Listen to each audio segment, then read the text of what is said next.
मेरे प्रिय आत्मन, आज हम एक कहानी कहते हैं आपको।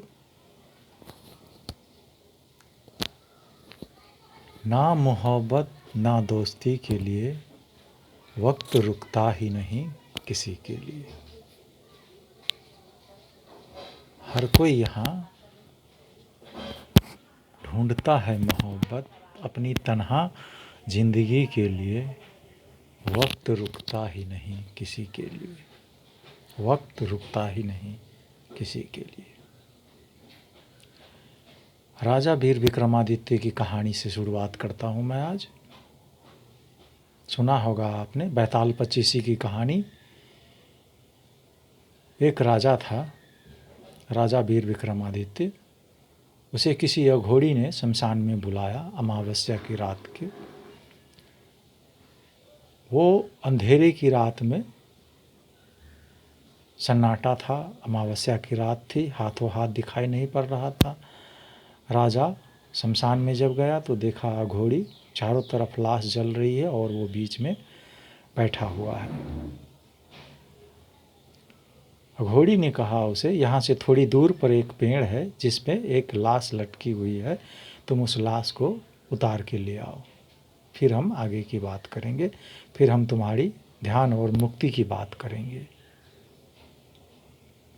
राजा वीर विक्रमादित्य कहते हैं कि वहाँ से उस पेड़ के पास वो गया और रातें अंधेरी थी, काफ़ी घना था।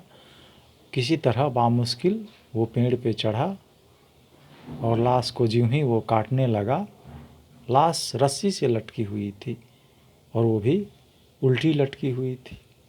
तो वो जैसे ही काटने लगा, लाश ने कहा कि सुनो, तुम मुझे ले तो जाना चाहते हो, लेकिन मुझे तुम तभी ले जा सकते हो जब तुम बोलोगे नहीं, मौन रहोगे। मौन रहोगे तो मुझे ले जा सकोगे, बोल गए अगर तो तुम मुझे ले जा ना सकोगे। कहते हैं कि राजा ने रस्सी काटी और वो लाश धड़ाम से ज़मीन पर गिरा, और जैसे ही वो ज़मीन पर गिरा, लाश कहते हैं खिलखिला के हंसा। राजा ने पूछा कि तुम हंसते क्यों हो? उसकी हंसी के कारण वो भूल गया कि मुझे बोलना नहीं था। और जैसे ही राजा ने कहा कि तुम हंसे क्यों, कहते हैं कि वो लाश वापस उस पेड़ पर वैसे ही लटक गया। फिर उस राजा को उतनी मेहनत करनी पड़ी, फिर पेड़ पे चढ़ना पड़ा, फिर वो लाश को काटा, और इस बार जब वो गिरा तो खिलखिला के हंसा, मगर राजा ने उसे कुछ पूछा नहीं, मौन ही रहा। कहते हैं कि हर एक कर्म जो है आपको कुछ न कुछ अनुभव जो है वो आपको ज्ञान देता है, और ऐसे ही आदमी कदम कदम आगे सरकता रहता है। धीरे धीरे उसको ज्ञान होता है और मुक्ति की ओर बढ़ते रहता है। पहली बार तो वो बोल गए, दूसरी बार उसने मौन रखा और बोला नहीं। मगर शमशान वहाँ से दूर थी। उस लाश को कंधे पे रखा राजा ने और शमशान की तरफ चला। रातें सर्द, ठंड और अंधेरी थी। उस प्रेत आत्मा ने कहा कि सुनो राजन, रास्ता लंबी है, कटना मुश्किल है। ये रास्ता कट जाए इसके लिए मैं तुम्हें एक कहानी कहता हूँ, गौर से सुनो। उसने एक कहानी कही। कहा एक लड़की थी, उसके 3 दीवाने थे। उसको प्रेम था, तीनों दीवाने हो उस लड़की से। कहते हैं कि प्रेम की कहानी में कौन नहीं सुनना चाहता, मगन हो जाते हैं लोग सुनने के लिए। वो राजा भी भूल भाल के रसमग्न होकर सुनने लगा उस कहानी को। हुआ यूं कि वो लड़की मर गई और उसको जला दिया गया। एक जो उसके चाहने वाले थे, आशिक थे, वो जहाँ जलाया गया था वहीं वो धुनी रमा के बैठा रहा। दूसरे ने उसकी हड्डी और राख को संभाल के रखा कि शायद कोई मंत्र तंत्र या कुछ मिल जाए तो इसको जिलाया जा सके। तो उसने राख और हड्डी को संभाल के रख लिया। और तीसरा जो था वो गांव-गांव, शहर-शहर, गली-गली, नगर-नगर भटकने लगा पागलों की तरह, किसी ऐसे व्यक्ति की तलाश में जो कोई मंत्र तंत्र जानता हो, जो कोई विधि विधान हो, जो मरे को जिंदा कर दे, तो ऐसे तांत्रिक और अघोरी की तलाश में वो निकल गया। कहते हैं कि बरसों बीत गया, लेकिन बरसों के बाद उसे एक ऐसा व्यक्ति मिला जो जानता था, तो वो सीख के मंत्र लौटा। और जब वो लौटा तो उसको खोजा, तो उसने वो राख और हड्डी को रखी और मंत्र मार करके उसको जिंदा कर दिया। वो लड़की जिंदा हो गई। फिर समस्या अपनी जगह पुनः आ करके खड़ा हो गया। फिर तीनों ने कहा कि लड़की मेरी है। उस प्रेत ने कहा, राजन बताओ कि ये लड़की किसकी हुई? जो धुनी रमा के बैठा है उसका, या जिसने संभाला राख और हड्डी उसका, या जो ज्ञान सीख के आया मरे को जिंदा करने का उसका? राजा ने कहा कि ये जो राख और हड्डी संभाला है वो पिता तुल्य हो गया, उसने उसको संभाला है, सुरक्षित किया है, और जो संभालता है सुरक्षित करता है वो पिता तुल्य हो गया, उससे शादी उसकी नहीं हो सकती।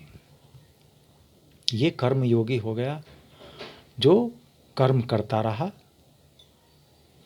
और दूसरा जो है वो भक्त हो गया, गांव गांव भटकने लगा, भगवान की तलाश में। जैसे हम भगवान के लिए जैसे हम पुष्प लेने जाते हैं, वैसे ये इसके लिए जीवन ढूंढने गया, जीवन ढूंढ के लाया।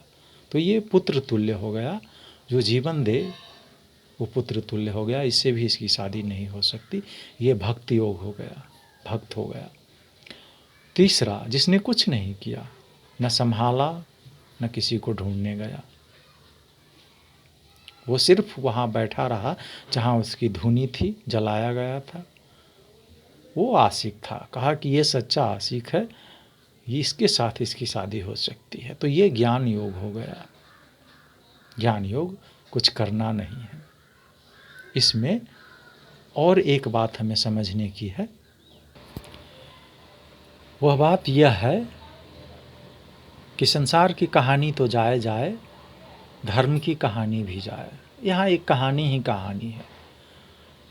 वो संसार की कहानी जाए जाए, धर्म की कहानी भी चला जाए। लोगों को लगता है कि संसार की कहानी छूट जाए, जो संसार में कहानी चल रही है वो कहानी चला जाए, और उसके विपरीत हम धर्म की कहानी खड़ी कर दे। धर्म की कहानी सुनने में अच्छा लगता है। तो मुक्ति जो है, जिसमें धर्म की कहानी नहीं बसती, दोनों कहानी चली जाती है, संसार की भी और धर्म की भी। जब दोनों कहानी चली जाती है, उस अवस्था का नाम मुक्ति है।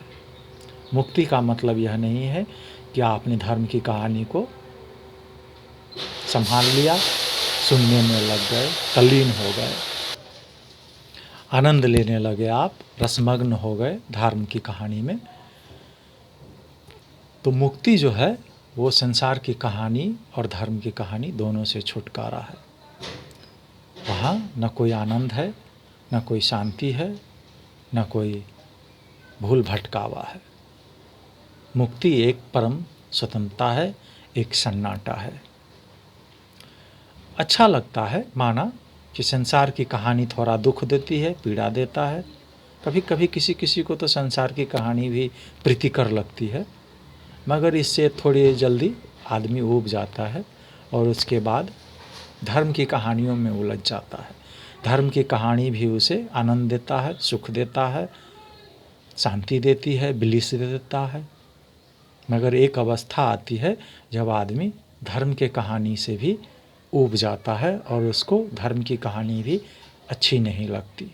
तब जाके वो उस सत्य और सन्नाटे और स्वतंत्रता के लिए अग्रसर हो जाता है।